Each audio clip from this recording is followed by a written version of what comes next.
नमस्कार दोस्तों, हर हर महादेव। शरद ऋतु आने का संदेश देती है शरद पूर्णिमा, और जिसको हम जागरी पूर्णिमा भी कहते हैं।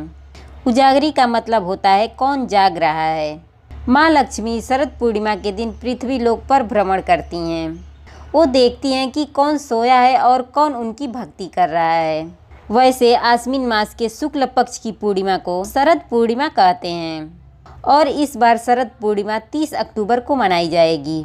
वैसे तो पूरे साल में 12 पूर्णिमा आती हैं, और इस बार 13 मास था तो 13 पूर्णिमा। चूँकि शरद पूर्णिमा की बातें ही निराली हैं, क्योंकि चंद्रमा 16 कलाओं से परिपूर्ण होता है, संपूर्ण होता है। और ऐसी मान्यता है कि भगवान श्री कृष्ण ने इसी दिन रास रचाई थी। शरद पूर्णिमा पर चंद्रमा की रोशनी में रात्रि में भी चारों ओर उजाला रहता है, और ऐसा भी माना जाता है कि इस दिन सुई में धागा पिरोएं शरद पूर्णिमा की चांदनी में तो आँखों की रोशनी बढ़ती है। पूर्णिमा तिथि को चंद्रमा चूँकि अपनी 16 कलाओं से पूर्ण होता है, और पौराणिक मान्यता है कि चंद्रमा की किरणों से इस दिन अमृत की बूंदें झड़ती हैं। पूर्णिमा की रात जिस भी चीज़ पर चंद्रमा की किरणें गिरती हैं उसमें अमृत का संचार होता है, और इसीलिए शरद पूर्णिमा की रात में खीर बनाकर चंद्रमा की रोशनी में रखा जाता है और अगले दिन खाया जाता है। चंद्रमा की रोशनी में रखी हुई खीर खाने से स्वास्थ्य ठीक रहता है। वैसे तो इस रात माँ लक्ष्मी का भी पूजन होता है।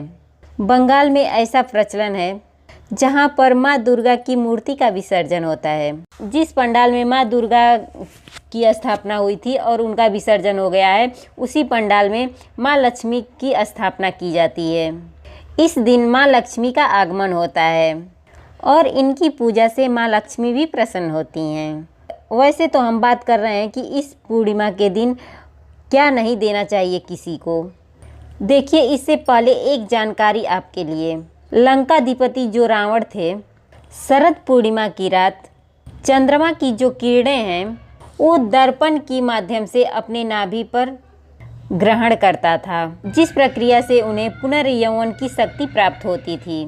और चांदनी रात में आप 10 से 12 बजे के बीच कम वस्त्र में अगर आप चंद्रमा की रोशनी में रहते हैं, ताकि चंद्रमा की रोशनी आपके शरीर पर पड़े, तो आपका स्वास्थ्य अच्छा होता है।